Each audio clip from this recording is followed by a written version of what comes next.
We are live, Believe Nation. Happy Tuesday. Tuesday is my YouTube day. And once a month I do a really big YouTube filming day. So today, that's what I've been up to. I filmed my Believe Lives, filmed my top 10s, filmed just a lot of content. A lot of content for the channel. Still more work this afternoon, talking to my rep at YouTube, getting some feedback, giving some feedback. It's just all in YouTube day. I like having one day per week to do different things. So yesterday's my mentoring day. Today, I'm not really thinking about my team. I'm thinking about YouTube videos and helping and building and growing all the channels that we got going on. Welcome, Pablo. Welcome, Zain, the man in the house. The Rosie Rose. Welcome. Patricia in the house. I love it. All right, so where's Duprey? Duprey and I are supposed to be doing something today. Let's see where's Duprey. Duprey, if you're there, give a holler so we can bring you in. Have some fun. Till then, what do we got? EA in the house. Dev. Hey, Dev in the house. When's your next event, Dev? Oh, there's Duprey. Okay, we're gonna bring in Duprey. Go live with Duprey. Let's go, Duprey. Waiting for Duprey. Here he comes. It's happening. My man. Hey, Evan, how you doing? Good, man. How are you? I am doing well. Thank you so much for meeting with me. Yeah. Where's home for you? So I'm in Virginia. All right. Cool. In Virginia. So I've been following you for some time now on YouTube is where I connected with you first. I guess most people connect with you on there. And first off, I just love your heart, man, for serving people and wanting to help people. This past week, I've been connecting with you a lot, doing your League of Legends, kind of talking with you there a little bit. It was pretty cool. Awesome stuff you're putting out. Little backstory on me, and then I guess we can kind of jump into to whatever, I guess. So I've always wanted to be a police officer since I was 3 years old. Always had the desire, that passion. Actually went to college, got out of college, became a police officer in 2009. So I've been serving as a police officer since then. Okay. And I'm actually in a position now where I'm recruiting. So finding other people who have the servant heart to really want to serve for the right reasons. So pretty interesting as far as connecting with you. I knew you did a video that was posted a few weeks ago. And I wanted to touch on this if you wouldn't mind answering. You said something about back in the day you thought about being a police officer. Mm-hmm. Tell me a little more. Yeah. So when I was, let's see, 9 to 12 area, my dream was to be a police officer and a baseball player. So we just had the Toronto Blue Jays. That's my hometown team. We had our team in '88, I think was their first year. So I was 8 years old. Okay. All the hype, of the team. And so I wanted to be a Toronto Blue Jay. Mm-hmm. But there's an off season. And so I figured, I didn't know baseball players did in the off season. So I thought, you know what, I'm going to be a police officer in the off season. Yeah. So for a couple of years, that was my dream. Is I'm going to be a baseball player and police officer in the off season. Yeah. Pretty interesting. And so when I'm doing my job now, I've realized, well, not just now, but the big part I love about the job is coaching people and seeing people better their lives. Mm-hmm. Obviously the job, a lot of people see it as, writing tickets, taking people to jail, which is obviously we have the authority to do that, kind of the only ones that have the authority to do that. There's so many other facets of the job is really connecting and seeing people at their darkest moments and help lifting them up. And that's what I really enjoy about the job. And now in the recruiting aspect, again, like I said, just finding people with the right heart to really want to serve people for the right reasons. Mm-hmm. And so I'm really connecting with you today because for years now, I have been dabbing in trying to start up my own coaching business, helping people with their confidence and their mindset and really going for their dreams and not what society or their parents or someone else has given them. Mm-hmm. My journey of becoming a police officer, obviously I told everyone growing up knew that I wanted to be a police officer. Not everyone was like, yeah, go do it. Most people, my family was always loving and supportive. But one of the things I've realized with some people is that they kind of have blockers because they try to appease to their parents or the people around them. And I think naturally that's what we tend to do a lot of times. Mm-hmm. So really question for you is trying to help me with some clarity on some like basic things like naming the business. I got a domain with my name, dupreyfoster.com. It's not active, but I did reserve that domain. So kind of going from there and getting started up. Yeah, I think put it off your name, Duprey Foster. Yeah. Okay. It's simple. It's who you are, and what's great about it is as you change and evolve and grow, your business can change and evolve and grow with you. Mm-hmm. You know, when I first started my website, I put it at evancarmichael.com. This is, I don't know how many years ago, but I put evancarmichael.com because, I don't know, it's just me. It's me speaking and little stuff. You know, I sold my business and I was getting asked to speak. Mm-hmm. It was just super personal. And then I built up a giant page of articles, and we had 100,000 plus pages of content on the website. And I wish that I remember kicking myself, wishing that I called it like smallbusinesstips.com or something where like SEO would Yeah. make, but then, you know, a couple of years after that, I realized, no, it's actually much better that it's off my name, because my website can be whatever is a current reflection of me. Mm-hmm. So, you know, right now it might be confidence coaching, and maybe even focus on helping police officers get more confidence, or teaching them the skills of how to deal with people when they're going out into the field. In 5 years, it might be something else. Like, it may not be around confidence, may still be part of it, but it may not be the whole thing. Right. So call yourself like the confidentpoliceofficer.com or something. Mm-hmm. This may not be what you want to still be doing in 5 years, and so you've kind of lost the brand. So just put it off your name. Super easy. If you got it already, put it everywhere.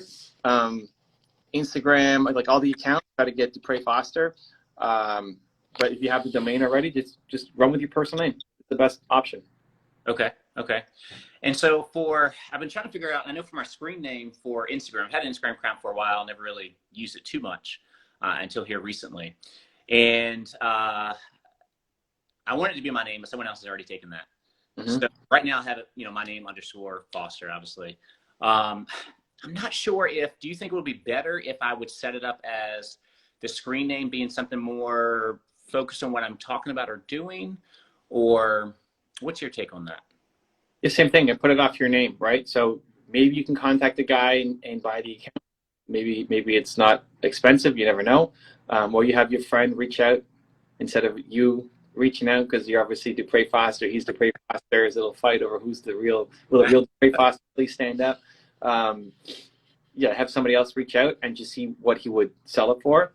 I bought a couple accounts for friends of mine before, just reaching out. There's a guy, t-shirt company, the guys who print this, right, with like the logos and all this here in my hometown of Toronto.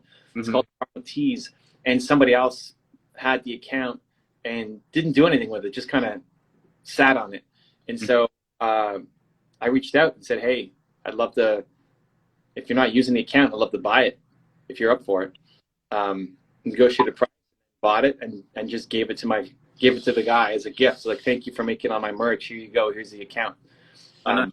That may happen.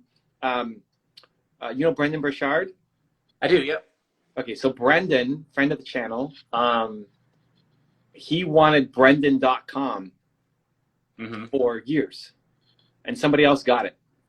And he just basically found out who it was, and every 6 months would email them and say, hey, I'm still interested if you want to sell. Hey, I'm still interested if you want to sell. And eventually, after 3 years or something, I forget what exactly it is, but he got it. So now Brendan.com goes to Brendan Burchard. Nice. So, if this other Duprey Foster Instagram is not super active or not using it, and there's a chance for you to get it, I would look at that first. Okay. Otherwise, you can have dot, you can have underscore, you can have Duprey Foster official. You can have this a bunch of other, but I wouldn't put it like you've got 911 and yours. Yeah. So the police angle, but like if you keep doing confidence stuff for the next 20 years, maybe the 911 part isn't even, it's part of the backstory, but maybe it's not even part of what you're really doing anymore. Yeah, so I just recently actually changed that a couple of days ago. So it was Foster 911. I changed it to Duprey _ Foster. Okay, good. Perfect. I love it. Okay, so that's going in the right direction, I guess, a little bit, huh? Yeah, I mean, I try to get it if you can, you just stay in touch with that guy and try to DM and reach out, see who he's following. If there's anybody there who you might be able to make a contact with and say, hey, like if he's following me, for example, I'm happy to reach out and say, hey, okay, you want to sell your account? Right? And you never know. Yeah, you never know. So, but until then, like, yeah, underscore you can use across, underscore or dot are usually the two most common ones. Okay. So just recently also started a YouTube channel, kind of getting that started up. Obviously, a lot of stuff has been kind of following you and seeing your growth over the years. One of my things with, I guess, I started out with doing just weekly posts at least. I set a goal for starting in November of last year to a weekly post of at least putting in one video up each week. Mm-hmm. So I've kind of pretty much stayed consistent with that. But kind of figuring out, I guess, honing in on the types of videos I should be doing. Because I want to use this, I think, more so as a expression of who I am, but also towards the business side of it. Does that make sense? Mm-hmm. Really just bringing value when we want to serve people. Any pointers on like how to, I don't know, kind of decide on topics, I guess. Yeah. Okay. So there's a bunch of different types of content for you. The three that'd be most relevant are thought leadership content. Mm-hmm. That's you talking to camera. That's you sharing. If you're going to talk about confidence, you're going to give me your 7 ways to be more confident and hit all my goals in 2021. Okay. And then inside the 7 ways are your whatever your 7 ways are. You know, you've got your methodology. Great. And so the template is inbuilt to serve.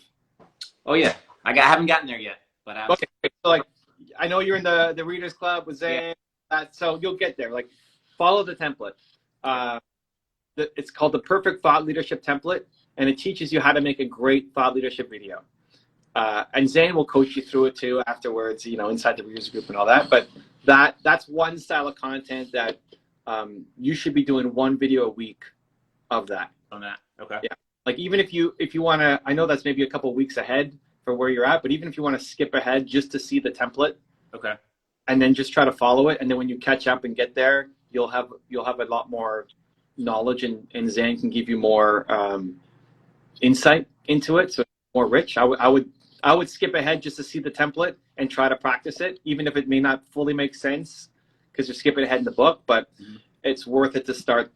That's a muscle that you just got to start developing and practicing. 2 would be interviews. So who can you interview on your channel that you can then turn into a video? Like, you could take this video, download it, turn it into a YouTube video. Okay. Right? Like, I do this every day, so we don't take every video and turn it into something. But when I go live on Instagram, some of our videos turn it into YouTube videos. You just have to turn it, like, we're like this right now, and YouTube's like this. So you just have to put you on one side and me on the other instead of us on top of each other, right? Pretty simple editing. Or whatever. You want to learn that, just release it as a vertical video, you know. All right. But you start doing interviews. You know, you start doing interviews with people, and you talk about the things that you care about, that your audience would care about: confidence, strategies, habits, routines, all that kind of stuff, service. Mm-hmm. And then you look at who, once you get a guest, like if you take this video and put it to your YouTube channel as an interview, you then look at anybody who's following me. Mm-hmm. And we've got a couple 100,000 people follow me on Instagram. You look at anybody in there who's interesting to you, and then you DM them and say, hey, we had Evan Carmichael on. Do you want to come on? Okay. And they know me because they're following me, right? I mean, other people may not know who I am, right. But other people will. So you continue to use that strategy to get other people on your show. Okay. And that should be ideally a weekly series too, of you doing interviews talking about confidence, or service, or habits, or routines, or like the things that you care the most about. Okay. And then the 3rd series is coaching. I want to see you coaching. If you're a coach, I want to see you coaching. All right. Just because you can make a good thought leadership video following follow the template, make a great video, have a great interview, doesn't mean that you're a good coach. Mm-hmm. I think you'd be a great coach, and just knowing a little bit about your story and seeing how you interact in our live sessions and through the work that you've already done in the police department. The best police are coaches. Yeah. Yeah. Right. It's not just about, okay, you broke the law, here's a ticket. You know, like that's the most boring part of police work. Yeah. It's actually helping people when nobody else is willing to help them. Mm-hmm. Police are the people you call when nobody else knows what to do or to help, and you're often brought into like the worst situations. Oh yeah. Oh yeah. Why I wanted to be a police officer when I was, 8 to 12 was because I got lost when I was a kid. I was like 7 years old. I got lost. Uh-huh. We were in a park or something on a vacation on a little trip, and I got lost. I didn't run away like I was trying to get away from my parents. I was just exploring, and then I got lost. Oh, And I didn't know where my parents were. I didn't know where my family was. I was like freaking out, 6, 7-year-old. And then a police officer found me mm-hmm. in the park. And, I don't really remember the whole conversation, whatever, but it was a woman. And she made me feel safe and comforted. And like, she finds me crying and freaking out and calms me down and then takes me to eventually find my parents, who then were freaking out that like, oh my God, we lost our son. You're dealing with people in like the worst moments. Mm-hmm. So after that, for the next couple of years, I thought all police officers were women. That's how my like 6-year-old brain worked. Yeah. And that police officers were like the best, Yeah. like they saved my life, Yeah. So yeah, I know a lot of police officers in the media kind of get a bad rap for, you just see all the violence and the negativity, but most of the police work is that kind of stuff, is service based, is just trying to help people in their worst moments. So if you've done that and now you're recruiting people, like you've already had the life experience going through to know if you can deal with people in their worst moments, you can help people who are more balanced or open to it through regular confidence coaching. So I want to see you coaching. I want a series a week of you coaching. I want you to bring people. Instagram is just the easiest way to do it. Uh-huh. That you bring somebody in live like this. Yep. Have you done Instagram? You did one with Zain, didn't you? I did one with Zain Friday. Actually, what was it? Wednesday of last week. Uh-huh. Off the YouTube thing with you, and then last night Zain and I did one together. Okay, there you go. Well, one scheduled tonight, just with someone that I know. So tonight at 9:30. So. Yeah, so you book so Zain is fun. Zain also does his own style of confidence coaching, and it's great that you guys are kind of bouncing doing that. You can definitely take that video and do something. In that, I don't care as much about Zain's viewpoint or opinions. I care about yours, right? If it's your channel, it doesn't mean you can't have Zain on there, but it's more about, I want to see you coaching. Mm-hmm. And then I'd start the book. Like that's a Monday show with Zain, right? Yep. Yeah. So I'd keep the Monday show with Zain, and then I'd have my own show. Yeah.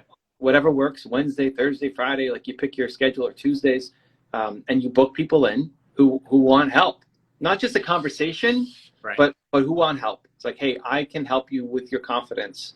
I do free coaching on Instagram that turns to YouTube videos that hopefully can inspire some people as well. And so if it's free, then it's public. And if it's private, then it's paid. So some people okay. like this guy.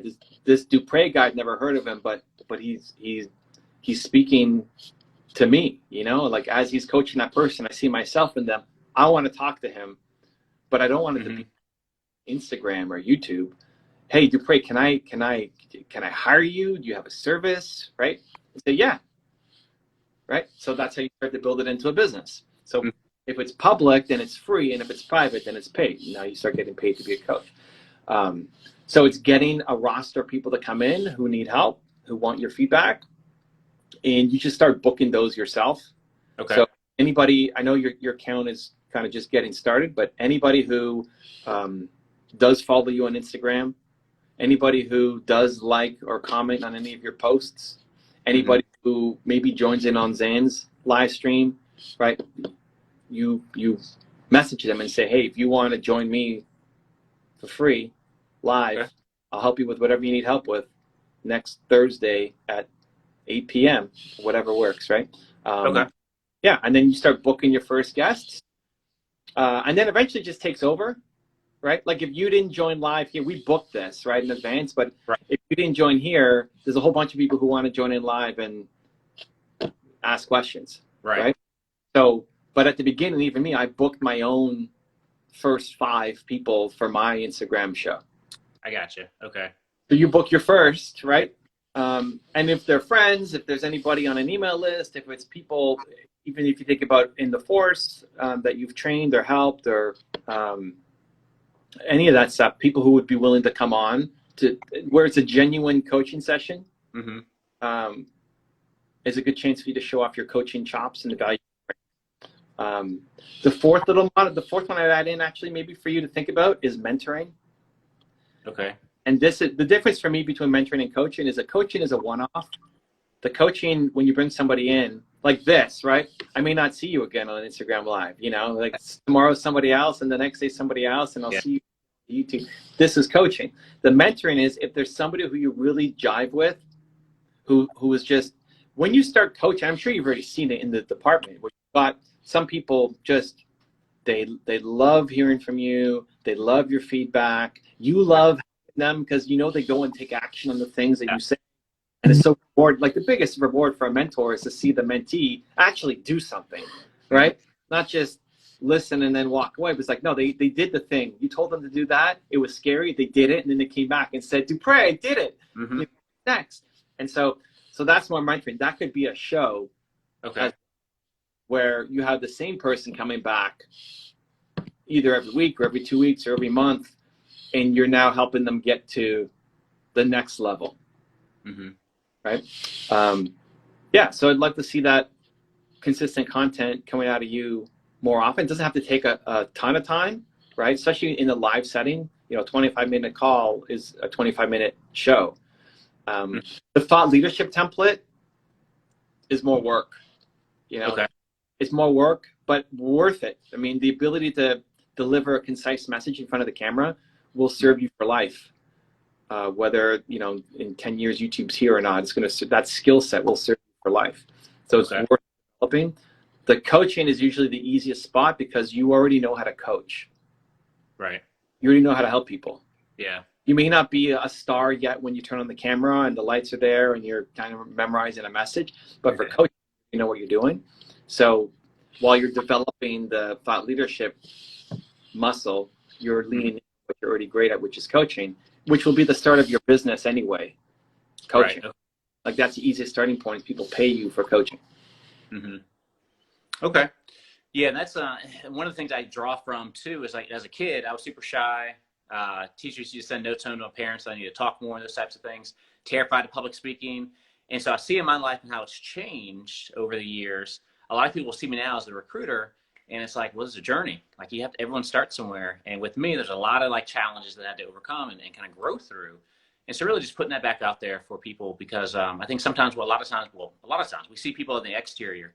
It looks like they have it going on, everything's put together, but everyone has a story that we may not know about or a challenge, something they've grown through. So really just putting that out there for other people to understand that, hey, you can do it too. It just takes some work. So. Yeah, and mixing your story into all the content is super helpful. The key part is figuring out what part of the story you bring into which piece of content. Okay. So one of the challenges people have with the thought leadership content is you're trying to tell too many stories. Like keep it focused. This video is about confidence. So I need your best confidence story. Okay. I don't need everything. If people have a hard time narrowing it down, you have so much information. It's great, but that's a different video. And that one is a different video. Instead of trying to mush them all into one and then it doesn't hit home as hard. Makes sense. Your confidence video, you have your go-to confidence story. And your shy video, you have your go-to shy story. Your public speak, like how to be a public speaker or how to get over your fear of public speaking. That's a video. That's its own video. Yeah. And then you have a story. I'm sure you got like 8 stories at least. Public speaking, and the first time you had to go and do public speaking. Or maybe you're even nervous for this before going live here. And and what did you do, right? It's not just what happened in the past, it's also what's happening now, right? Like on Thursday, today's Tuesday, right? On Thursday, I'm doing an interview with Tony Robbins. Nice. I'm nervous about it, you know? I've already had Tony on before. His event, all the stuff. I've interviewed so many. I'm still nervous about having Tony on. So I'm okay right now, but even thinking about it, I'm getting even more nervous. Come Thursday, I'm gonna have to breathe, have some water. I've done this before.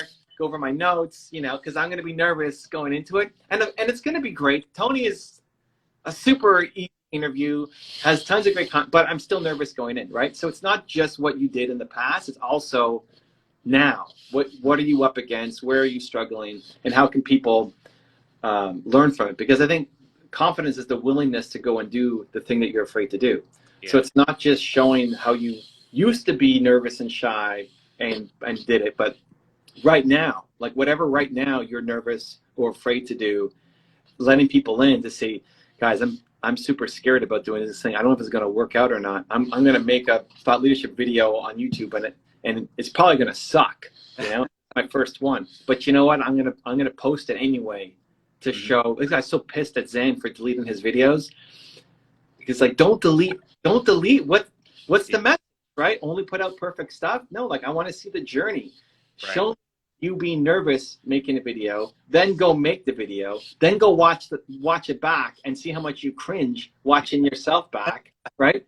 Yeah. And then go make a better one tomorrow. To see the journey, right? I want to look back and see where duprey started and how. So anyway, you've already done a lot and you have that experience, but I think the vulnerability of sharing what you're currently struggling with and how you're currently suffering, and what you're currently worried about, and then the willingness to go and do it anyway, is going to be an inspiration to people to want to follow you and say, hey, if Duprey's willing to go for that crazy thing, I can go do my thing too.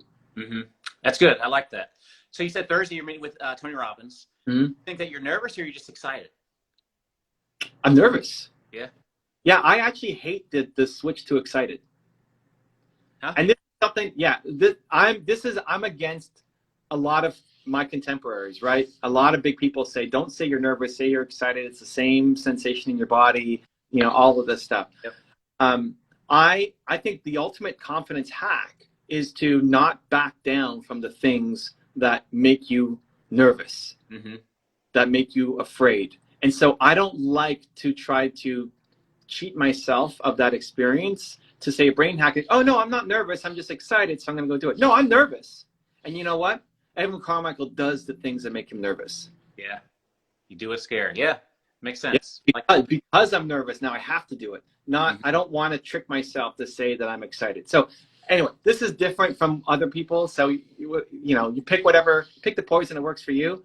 I just don't like that. I don't like the hacks that make me feel worse about myself. And so I don't want to run away from nervous. I want to run into nervous. And the more you train that as a muscle, you start accomplishing some amazing things. So I'm nervous. And I'm going to do it. And I'm going to crush it. But I'm still nervous. I hope I crush it. I got you. Yeah. Cool. Hey, last thing. So real quick, back to the business same part. I know dupreyfoster.com. I have that domain.